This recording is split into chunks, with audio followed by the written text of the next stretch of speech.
Hello friends, let's enjoy study with Pawan channel में आपका स्वागत है। आज मैं लेकर आया हूँ यूरोपीय कंपनियों का आगमन टॉपिक का पार्ट 3 वीडियो। देखिए, आज ये जो टॉपिक है यूरोपीय कंपनी का आगमन, वो आज समाप्त हो जाएगा और ये पार्ट 3 वीडियो है। तो ये स्टार्ट करते हैं अपने इस पार्ट 3 वीडियो के।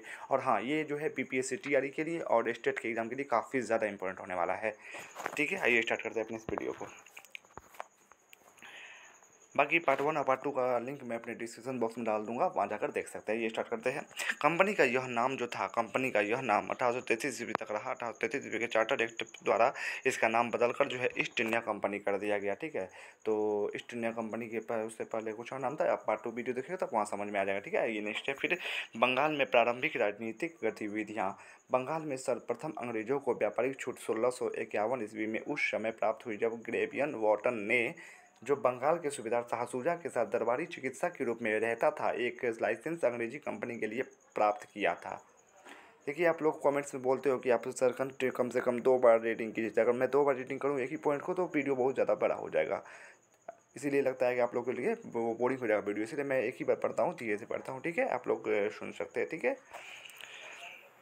फिर नेक्स्ट है कि इसके द्वारा 3,000 रुपये वार्षिक कर के बदले में कंपनी को बंगाल, बिहार और उड़ीसा, वर्तमान उड़ीसा में बहुमुक्त व्यापार करने की अनुमति प्रदान कर दी गई। ठीक है, फिर नेक्स्ट है ये 1656 ईस्वी में एक दूसरा निशान मंजूर किया गया, जिसके अंतर्गत बिना किसी बाधा के अंग्रेजों को व्यापार करने की अनुमति दी की पुनः पुष्टि की गई। कंपनी ने शाइस्ता खां से 1672 ईस्वी में एक नया फरमान प्राप्त किया,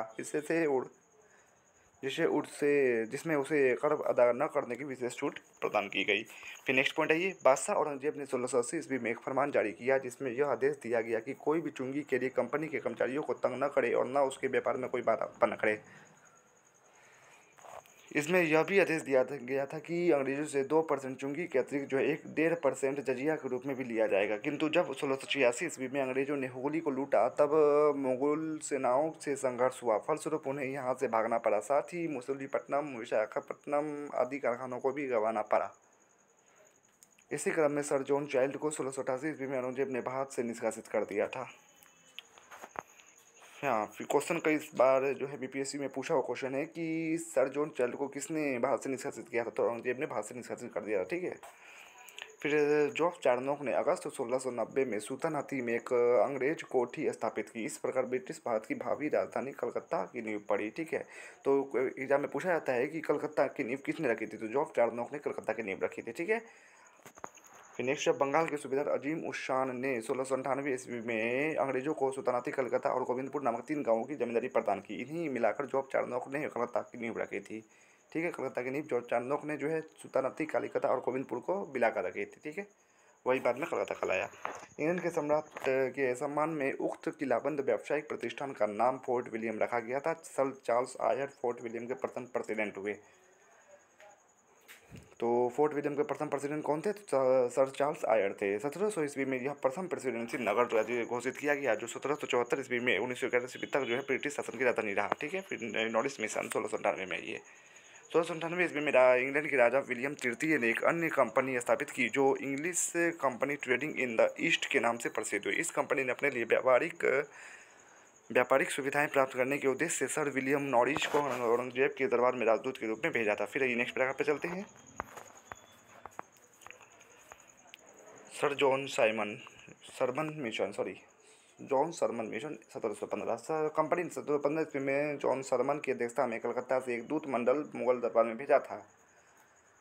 इस प्रतिनिधि मंडल ने कंपनी को औरंगजेब के समय से प्राप्त विशेषाधिकारों को बनाए रखने के अतिरिक्त बंगाल में सिक्का ढालने और कलकत्ता के समीप के 38 गांवों को खरीदने की अनुमति देने की याचना की गई थी। इस दूत मंडल में एडवर्ड स्टीफेंसन, विलियम हैमिल्टन नामक सर्जन और ख्वाजा सैयद नामक एक आर्मीनियन दुभाषिया था। हैमिल्टन ने बादशाह फर्रुखशियर की एक असाध्य बीमारी के सफल इलाज करने में सहायता की थी।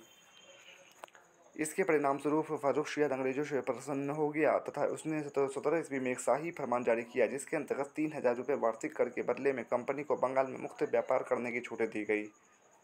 10,000 रुपये वार्षिक कर देने के बदले में कंपनी को सूरत से में सभी करों से मुक्त कर दिया गया। बम्बई में कल कंपनी द्वारा ढाले गए सिक्कों को संपूर्ण बंगाल राज्य में चलाने की आज्ञा दे दी गई। फिर नेक्स्ट आइए कि ब्रिटिश इतिहासकार ऑर्स ने इसे कंपनी का मैग्ना कार्टा यानी महान अधिकार पत्र कहा है। इस अधिकार पत्र से अंग्रेजों को अत्यधिक लाभ हुआ, जिससे उनको संपूर्ण भारत में अपनी शक्ति बढ़ाने का अवसर प्राप्त हुआ। फिर नेक्स्ट आइए डेनिस जो देश था वो भारत भी आया, वो भी आया था ना भारत। तो अंग्रेजों के पास डेन व्यापारी 1616 ईस्वी में भारत आया था। डेनिस कब आया था? भारत 1616 ईस्वी में भारत आया था डेनिस। इन्होंने 1620 ईस्वी में तंजौर जिले के त्रावणकोर में अपनी प्रथम फैक्ट्री स्थापित की। ठीक है, डेनिस ने 1620 ईस्वी में तंजौर जिले के त्रावणकोर में अपनी प्रथम फैक्ट्री स्थापित की थी। बंगाल के श्रीरामपुर में 1676 ईस्वी में उन्होंने दूसरी फैक्ट्री स्थापित की। एक स्वीडिश ईस्ट इंडिया कंपनी की स्थापना 1731 ईस्वी में हुई, परंतु उन्होंने अपना व्यापार जो है चीन के साथ स्थापित किया था स्वीडिश ने। 1845 ईस्वी में उन्होंने अपनी सभी फैक्ट्रियाँ ब्रिटिश कंपनी को बेच दी तथा वे भारत से चले गए थे। फिर नेक्स्ट ये फ्रांसीसी भी आया था ना भारत। लुई 14वां के मंत्री कोलबर्ट तथा सरकार की सहायता से 1664 ईस्वी में भारत से व्यापार करने के लिए प्रथम फ्रांसीसी कंपनी द इंडिश ओरिएंटलिस्ट की स्थापना की गई। फ्रांसीसी प्रथम मेडागास्कर द्वीप पहुंचे थे, परंतु वहां उपनिवेश स्थापित करने में असफल रहे थे। फ्रांस से एक दूसरा दल 1667 ईस्वी में रवाना हुआ, जिसका नायक फ्रैंको कैरो था। फ्रांस से एक दूसरा दल 1667 ईस्वी में रवाना हुआ, जिसका नायक कौन था? फ्रैंको कैरो था। भारत में फ्रांसीसियों की पहली कोठी सन 1668 में फ्रैंको कैरो द्वारा सूरत में स्थापित की गई थी। यहाँ इंपोर्टेंट क्वेश्चन बन रहा है कि फ्रांसीसियों की सबसे पहली फैक्ट्री जो है भारत में कहाँ स्थापित हुई थी? 1668 ईस्वी में सूरत में स्थापित हुई थी। फ्रैंको कैरो थे उस समय में। ठीक है, कंपनी के हेड। 1672 ईस्वी में फ्रांसीसियों ने मद्रास के निकट सेंट थोमे को जीत लिया, परंतु अगले वर्ष जब उनका नौसेना अध्यक्ष डी लाहे। फिर नेक्स्ट पे चलते हैं। डच व्यापारिक व्यवस्था सहकारिता अर्थात कार्टेल पद्धति पर आधारित थी। ठीक है, नेक्स्ट है ये कि डच कंपनी ने साझेदारों को जितना अधिक लाभ दिया जाता था, यह व्यापारिक इतिहास में रिकॉर्ड माना जाता था। लगभग 200 वर्षों के इतिहास में डच कंपनी ने अपने हितधारकों को औसत रूप से 18% लाभांश किया था। फिर आइए अंग्रेज। डचों के पश्चात भारत में अंग्रेजों का शासन स्थापित हुआ, आगमन हुआ। अंग्रेजों की प्रारंभिक समुद्री यात्राएं सुमात्रा, जावा और मलक्का के लिए हुई। इनका उद्देश्य मसाले के व्यापार के एक हिस्से पर नियंत्रण प्राप्त करना था।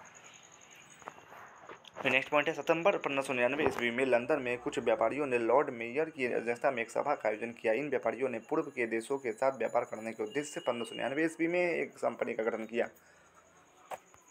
इस कंपनी का नाम जो है governor and company of merchant of London trading into the East Indies रखा गया था। ठीक है, इस कंपनी का नाम governor and company of merchant of London trading into the East Indies रखा गया था। लंदन की महारानी एलिजाबेथ प्रथम ने 31 दिसंबर 1600 ईस्वी में एक आज्ञापत्र चार्टर द्वारा इसे 15 वर्षों के लिए पूर्वी देशों के साथ व्यापार करने का एक अधिकार प्रदान किया था। शुरू में मात्र 15 वर्षों के लिए ही, 15 वर्षों के लिए देखिए भेजा था इंग्लैंड के सम्राट ने। फिर जो है इंग्लैंड की रानी ने भेजा था 15 वर्षों के लिए, और वो 300 वर्षों तक फिर भारत पर शासन किया। कंपनी के प्रबंध के लिए जो है एक समिति की अध्यक्षता व्यवस्था की गई थी। इसमें एक निदेशक, एक उपनिदेशक और 24 अन्य सदस्य होते थे। एक समिति बाद में कोर्ट ऑफ डायरेक्टर्स या निदेशक मंडल के नाम से जानी गई। 1601 ईस्वी में अंग्रेज कंपनी के जहाज से इंडोनेशिया के मसाला द्वीप पहुंचे। कैप्टन हॉकिंस के नेतृत्व में हेक्टर नामक प्रथम अंग्रेज जहाज 1608 में सूरत बंदरगाह पर पहुंचा तथा भारत में व्यापारिक कोठियां स्थापित करने का प्रथम प्रयास 1608 ईस्वी में प्रारंभ हुआ। ठीक है, जॉन हॉकिंस प्रथम अंग्रेज थे जिसने समुद्र के रास्ते भारत की भूमि पर कदम रखा था। हॉकिंस अखबार के नाम ब्रिटिश सम्राट जेम्स प्रथम का पत्र लेकर मुगल बादशाह जहांगीर के दरबार में आया था। ठीक है, तो हॉकिंस जो था वो अकबर के नाम ब्रिटिश सम्राट जेम्स प्रथम का पत्र लेकर मुगल बादशाह जहांगीर के दरबार में आया था। हॉकिंस को तुर्की एवं फारसी भाषा का ज्ञान था। उसने मुगल दरबार में फारसी भाषा में बात की थी। जहांगीर ने प्रसन्न होकर उसे 400 का मनसब, देखिए ये सब पॉइंट जो है बहुत ज़्यादा इंपॉर्टेंट पॉइंट है ये, 400 का मनसब दिया था तथा इंग्लिश खान की उपाधि प्रदान किया था। देखिए टीयर 1 में पूछा हुआ क्वेश्चन है कि जहांगीर ने जो है वो इंग्लिश खान की उपाधि किसे दी थी? तो जहांगीर खान ने जो है वो किसे दी थी? हॉकिंस को दी थी। कैप्टन हॉकिंस को जो है वो फिरंगी खां, इंग्लिश खां, ये सब की उपाधि दी थी और 400 का मनसब भी दिया था। हॉकिंस ने अंग्रेजों के लिए सूरत में फैक्ट्री खोलने की अनुमति मांगी।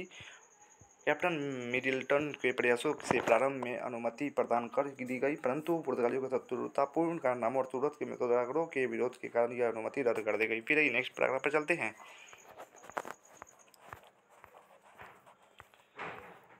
1613 ईस्वी में जब कैप्टन बेस्ट ने स्वाली में पुर्तगालियों के जहाजी बेड़ों को परास्त किया, फलस्वरूप पुर्तगालियों को पराजित करने के कारण जो है जहांगीर भी अंग्रेजों से प्रभावित हुए। देखिए ये भी बीपीएससी में पूछा हुआ क्वेश्चन है कि स्वाली स्थान पर किसकी पराजय हुई थी, तो पुर्तगालियों की ये जो है पराजय हुई थी, ठीक है, वहाँ पर स्वाली हुई।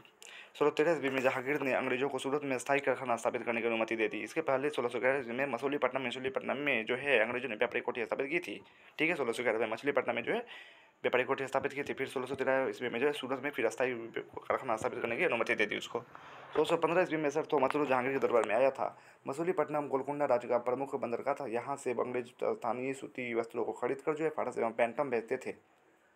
यहाँ जब अंग्रेजों का विरोध होने लगा तथा स्थानीय अधिकारी भी बार बार रिश्वत की मांग करने लगे, तब इन समस्याओं से परेशान होकर अंग्रेजों ने 1629 ईस्वी में अरमा गांव में दूसरी कोठी खोली। अरमा गांव पुलिकट की डच बस्ती से कुछ मील दूर उत्तर दिशा में स्थित था। 1632 में गोलकुंडा के सुल्तान ने अंग्रेजों को एक सुनहरा फरमान जारी किया, ठीक है। इसके अनुसार 500 पैगोडा वार्षिक कर देकर व्यापार की अनुमति दे दी गई। 1639 ईस्वी में फ्रांसिस डे नामक अधिकारी ने चंद्रगिरी के राजा से मद्रास को पट्टे कर लिया तथा वहाँ एक किला बंद कोठी बनाई जिसका नाम फोर्ट सेंट जॉर्ज या फोर्ट सेंट डेविड जॉर्ज पड़ा। साथ ही अंग्रेजों ने 1651 में हुगली में व्यापारिक कोठी स्थापित की। हुगली पर अधिकार के पश्चात अंग्रेजों ने कासिम बाजार, पटना और राजमहल में कारखाने स्थापित किए, जबकि इंग्लैंड में स्वदेशी प्रतिद्वंदियों ने न्यू कंपनी नामक एक व्यापारिक संस्था का गठन कर लिया था। फिर नेक्स्ट आइए 1661 में इंग्लैंड के राजा चार्ल्स द्वितीय का विवाह पुर्तगाली राजकुमारी कैथरीन ऑफ ब्रेगेंजा के साथ हुआ था। इस अवसर पर पुर्तगालियों ने चार्ल्स को दहेज के रूप में बम्बई द्वीप दे दिया, ठीक है, चार्ल्स को। 1668 में सम्राट चार्ल्स द्वितीय ने बम्बई को फिर 10 पॉइंट के वार्षिक किराए पर देह कंपनी को सौंप दिया। देखिए आप, अंग्रेजों ने चार्ल्स द्वितीय को दिया, फिर चार्ल्स द्वितीय ने अंग्रेजों को दे दिया 10 पॉइंट के वार्षिक किराए पर। देखिए बम्बई के गवर्नर गेराल्ड अंगियार 1669-70 तक जो है बम्बई का वास्तविक संस्थापक था। 1694 ईस्वी की हाउस ऑफ कॉमन्स के प्रस्ताव के अंतर्गत 1698 ईस्वी में 2 अन्य नई कंपनियां स्थापित की गई। इनमें से एक जनरल सोसाइटी तथा दूसरी English company trading in the east के नाम से जानी गई। 1688 में स्थापित न्यू कंपनी 1699 में स्थापित जनरल सोसाइटी और English company trading in the East नामक कंपनी को 1708 ईस्वी में विलय हो गया तथा the united company of merchants of London trading to the East Indies का जन्म हुआ, ठीक है। फिर नेक्स्ट पेज चलते हैं। गोलकुंडा के सुल्तान और डचों की सम्मिलित सेना और द्वारा पराजित हुआ, तब डचों को सेंट टोमे देने के लिए बाध्य होना पड़ा। 1673 ईस्वी में कंपनी के निदेशक फ्रैंको मार्टिन और वेलांग द लेस्पिने, यह गैर पेशेवर सैनिक था जो एडमिरल दी लाहे के साथ आया गया था, ठीक है, ने वलीकोडापुरम के मुस्लिम सूबेदार शेरखा लोदी से एक छोटा गांव प्राप्त कर एक फ्रांसीसी बस्ती स्थापित की जिसे पौंडीचेरी के नाम से जाना जाता है। यह पूर्ण रूप से किलाबंद बस्ती थी। 1674 में फ्रैंको मार्टिन इस बस्ती का प्रमुख नियुक्त हुआ। अंग्रेजों के समर्थन से डचों ने 1693 में फ्रांसीसी तो पांडिचेरी ले लिया, परंतु 1697 ईस्वी में रिजवी की संधि द्वारा इसे वापस लौटाना पड़ा। बंगाल के सूबेदार शाइस्ता खान ने 1674 ईस्वी में फ्रांसीसियों को एक जगह दी, जहां 1690-92 ईस्वी में उन्होंने चंद्रनगर की प्रसिद्ध फ्रांसीसी कोठी स्थापित की थी। फ्रांसीसियों ने 1721 ईस्वी में मॉरिशस, 1725 में मालाबार समुद्र तट पर स्थित माहे और 1739 ईस्वी में कराईकल पर अधिकार कर लिया। पांडिचेरी को 1701 में पूर्व की फ्रांसीसियों की सभी बस्तियों का मुख्यालय बनाया गया तथा फ्रांसिस मार्टिन को भारत में फ्रांसीसी मामलों का महानिदेशक बनाया गया था। फ्रांसीसी गवर्नर डुप्ले के समय में फ्रांसीसी शक्ति का विस्तार एवं प्रभुत्व की स्थापना हुआ। इन यूरोपीय कंपनियों के बीच भारत में अपना वर्चस्व स्थापित करने के लिए कई संघर्ष हुआ, जिसमें अंततः अंग्रेज कंपनी सफल रही। फलस्वरूप 200 वर्षों तक भारत में व्यापार और शासन किया, ठीक है। ये कुछ वस्तुनिष्ठ प्रश्न है इससे जुड़ा हुआ, ये देख लीजिए कुछ महत्वपूर्ण वस्तुनिष्ठ प्रश्न है। पहला क्वेश्चन है कि वास्को डी गामा कालीकट बंदरगाह पर किस वर्ष पहुंचा था, तो 1498 में। देखिए आंसर को है जो रेड में थोड़ा ज़्यादा मार्क किया हुआ है, ठीक है। भारत में पुर्तगाली सत्ता का वास्तविक संस्थापक किसे माना जाता है, तो अल्बुकर्क को, जो कि भारत में पुर्तगाली दूसरा वायसराय था, ठीक है। भारत में पुर्तगाली को दूसरा वायसराय था कौन, अल्बुकर्क था। पहला था अल्मीडा। फिर नेक्स्ट तीसरा क्वेश्चन कि विलियम हॉकिंस किसके शासनकाल में मुगलों के पतनों पर व्यवसाय का अधिकार प्राप्त करने के लिए मुगल दरबार में आए थे, जहांगीर। निम्नलिखित में से किसे भारत में फ्रांसीसी कंपनी का संस्थापक माना जाता है, तो कोलबर्ट को, ठीक है। निम्नलिखित में किसे भारत में जो है फ्रांसीसी कंपनी का संस्थापक माना जाता है, क्योंकि मैंने अभी तुरंत बताया कि लोचो दवा के शासनकाल में जो है वो कोलबर्ट जो था वो भारत आया था। डचों ने बंगाल में कौन सा कारखाना स्थापित किया था, तो पिपली। ईस्ट इंडिया कंपनी की प्रथम फैक्ट्री स्थापित की गई थी कहाँ पर, तो सूरत में, ठीक है। फिर नेक्स्ट आइए पुर्तगाली उपनिवेश का प्रथम वायसराय भारत में कौन हुआ था? तो अल्मीरा। पुर्तगाली उपनिवेश का प्रथम वायसराय भारत में कौन हुआ था? अल्मीरा। दूसरा वायसराय जो था वो अल्बुकर्क था। भारतवर्ष में ब्रिटिश साम्राज्य का संस्थापक कौन था? तो लॉर्ड रॉबर्ट क्लाइव था। ठीक है, लॉर्ड रॉबर्ट क्लाइव था। निम्नलिखित में से कौन नीला जल योजना यानी ब्लू वाटर नीति से संबंधित है? तो डी अल्मीरा जो है ब्लू वाटर नीति से संबंधित था। फिर नेक्स्ट है ये सूची 1 को सूची 2 से सम्मिलित करना है। ठीक है, वास्को डी गामा कहाँ का यात्री था? तो ये पुर्तगाली यात्री था। फिर कोलंबस जो है वो कहाँ का था? तो वो स्पेन का था। कैप्टन जेम्स कुक जो है, तो देखिए पहले ए का जो है हो जाएगा 2, ए का 2 किस में है? हाँ है, ए का 2 है, बी का 1 है, सी का 4। कैप्टन जेम्स कुक कहाँ का था? ब्रिटेन का था। कैप्टन जेम्स कुक ब्रिटेन का था। तस्मान जो था वो कहाँ का था? तस्मान जो है वो हॉलैंड का था। ठीक है, तो यहाँ आपका जो वीडियो है वो समाप्त होता है। यूरोपीय कंपनियों का भारत में आगमन 3 पार्ट में मैंने समाप्त किया है। बाकी ये जो तीसरा पार्ट था, बाकी 2 वीडियो का जो लिंक है मैं अपने पार्ट 1 और पार्ट 2 का जो लिंक है मैं अपने डिस्क्रिप्शन बॉक्स में डाल दे दूँगा, वहाँ जाकर देख सकते हैं। वीडियो कैसा लगा कमेंट्स में ज़रूर बताइएगा। अच्छा लगा तो प्लीज़ प्लीज़ प्लीज़ बाकी मॉडर्न हिस्ट्री के नेक्स्ट वीडियो के लिए प्लीज़ मेरे चैनल को सब्सक्राइब करें। बाकी मैं वर्ल्ड हिस्ट्री का जितना भी टॉपिक था उसका भी वीडियो बनाकर मैं अपने channel let's enjoy study with Pawan पर डाल चुका हूँ, आप वहाँ जाकर देख सकते हैं। Thanks for watching and subscribe for more videos.